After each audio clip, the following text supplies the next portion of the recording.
Deep within the world's most hidden jungle, two giants live. One is a king. His name is Kong. He is not just any ape. He is a colossal titan, a mountain of muscle and fury. Standing over 100 feet tall, his shadow covers the entire forest floor when he moves. His fists are like wrecking balls, strong enough to shatter solid rock. His roar is a force of nature, a sound that shakes the very leaves from the trees and sends lesser creatures fleeing in terror.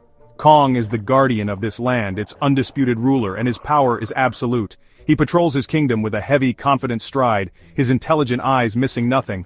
But another ancient power lurks in the shadows. It is a serpent of impossible size, a giant anaconda. This is no ordinary snake. This creature is a river of muscle and scales, stretching over 300 feet from snout to tail. Its body is as thick as an ancient tree trunk, covered in shimmering green and black scales that help it blend with the murky waters and dense undergrowth. Its head is massive, with jaws that can unhinge to swallow prey whole. Its eyes are cold yellow slits, filled with a primal hunger that has existed for centuries. It is the silent hunter, the patient predator of the depths. These two behemoths are legends whispered on the wind. Kong represents raw, untamed strength and a surprising intelligence. He is the heart of the jungle, its protector and its king. The anaconda, on the other hand, embodies stealth, patience, and the cold, relentless power of nature's oldest predators. It is a creature of instinct, driven by an endless need to hunt and consume. Their paths have rarely crossed, as one rules the high ground and the other commands the dark, wet lowlands. Each respects the other's domain from a distance, aware of the immense power the other holds. A balance has been kept for many years, but the jungle is a place of constant change.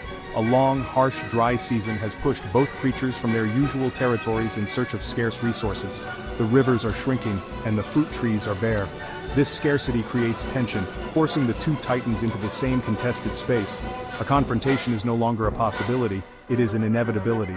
The silent truce that has governed these lands for so long is about to be shattered. The jungle itself seems to hold its breath, waiting for the inevitable, epic clash between its mightiest inhabitants. The stage is set for a battle that will determine the true ruler. The battleground is as formidable as the fighters themselves. This is a primeval jungle, a world of green and shadow. Giant trees, thousands of years old, create a dense canopy that blocks out most of the sunlight. This creates a dim, humid world on the forest floor, filled with strange sounds and constant movement. Thick vines as strong as steel cables hang down from the branches, creating a tangled web that can trap the unwary. The ground is a soft, muddy mixture of soil and decaying leaves, making solid footing a rare luxury. This environment is not neutral, it is an active participant in the struggle for survival. For King Kong, the jungle is his fortress and his playground. He knows every path, every tree, and every hidden cliff face. His immense strength allows him to move through this dense environment with surprising agility. He can swing from the thickest vines, covering huge distances without ever touching the ground. The towering trees are like ladders to him, allowing him to gain the high ground and survey his territory from above. He can use the landscape to his advantage, breaking off huge branches to use as clubs or hurling massive boulders from rocky outcrops.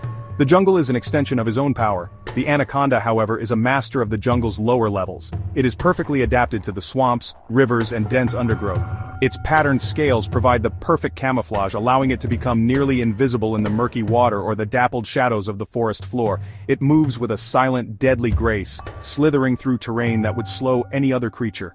The water is its greatest ally, a place where it can hide its immense length and strike with explosive speed.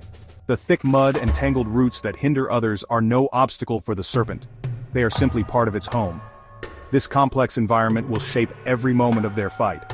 The battle will not just be a test of strength, but also a test of strategy and adaptation. Kong's advantage is in the vertical world of trees and cliffs, where his power and mobility shine. The anaconda's power lies in the horizontal world of water and undergrowth, where its stealth and constricting force are most effective.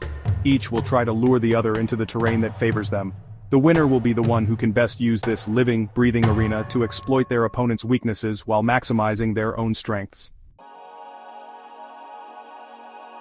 The encounter begins near a dwindling riverbed, the last major source of water in the area. Kong arrives first, his powerful footsteps shaking the ground. He lowers his head to drink, his guard momentarily down. From the murky depths, the anaconda strikes. It lunges not with a bite but with its massive body, erupting from the water like a tidal wave of muscle. It wraps a thick coil around Kong's leg, attempting to drag the mighty ape into the river where it holds the ultimate advantage. The surprise attack works, and Kong roars in a mixture of pain and fury as he is pulled off balance. Kong's raw power is his first line of defense. He plants his feet, digging his toes deep into the muddy bank, resisting the serpent's immense pulling force. With a tremendous effort, he grabs the coil wrapped around his leg with both hands. His muscles bulge as he strains against the anaconda's constricting pressure. The snake is incredibly strong, its grip tightening like a giant vice. But Kong is stronger. With a mighty heave, he pulls part of the snake out of the water, swinging it away from the river and crashing it into a grove of thick bamboo trees which splinter on impact. Freed from the immediate danger of being drowned, Kong goes on the offensive. He pounds his chest, issuing a deafening challenge. The anaconda, stunned but not seriously injured, rises up, its head towering nearly as high as Kong's shoulders. It sways back and forth, its forked tongue tasting the air as it looks for an opening. Kong charges, grabbing a fallen log and swinging it like a colossal club.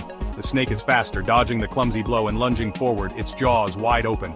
Kong drops the log and catches the serpent's head in his massive hands, holding back the fangs just inches from his face. This is the heart of the battle. Kong's brute strength versus the anaconda's constricting power and deadly bite. Kong struggles to keep the snake's jaws at bay while the serpent's body begins to wrap around him. Coil after coil encircles Kong's torso, squeezing the air from his lungs. The pressure is immense, enough to crush steel. Kong roars in agony, his strength beginning to wane under the relentless constriction. He is trapped, and the serpent's victory seems close. The jungle falls silent, watching as its king is slowly suffocated by the river demon. Just as his breath is about to give out, Kong's intelligence provides a final, desperate solution. He knows he cannot overpower the coils directly. Instead, he focuses on the head, still gripped in his hands. With a surge of adrenaline-fueled rage, he forces the anaconda's massive jaws open even wider, pushing past their natural limit. There is a sickening crack as the serpent's jawbone fractures. The snake hisses in agony, and for a split second, its coils loosen their grip. It is the only opening Kong needs. He takes a huge, gasping breath, renewing his strength for one final, decisive action. Ignoring the pain from his crushed ribs, Kong uses the momentary lapse in pressure to get a better grip. He is not just fighting a beast, he is fighting for his throne, for his very life. He plants his feet firmly on the ground, using all the leverage his powerful legs can provide. He twists his entire body, a maneuver of pure explosive power. With a final triumphant roar that echoes across the entire island, he rips the anaconda's head from its body. The long muscular coils go limp, falling away from him and collapsing into a lifeless heap on the jungle floor. The silence that follows is profound. Kong stands panting, his body bruised and bleeding, but undeniably victorious. He looks down at the colossal serpent, a worthy adversary whose challenge nearly cost him everything. He places a foot on the dead creature's body, lifts his head to the sky and lets out another roar. This one is different. It is not a cry of rage or pain but a declaration. It is the sound of a king reaffirming his rule. Every creature in the jungle hears it and understands. The threat has been eliminated. The king still reigns. This epic battle is more than just a fight between two giant monsters. It is a raw display of nature's power hierarchy. The anaconda was a perfect predator, a master of stealth and ambush. But in the end it was defeated by a combination of superior strength, resilience, and, crucially, intelligence. Kong's ability to think under pressure, to find a strategic weakness when brute force failed, was the deciding factor. It shows that in the wild, the greatest power does not always belong to the most patient hunter, but to the one who can adapt and overcome when faced with an ultimate test. The king is king for a reason.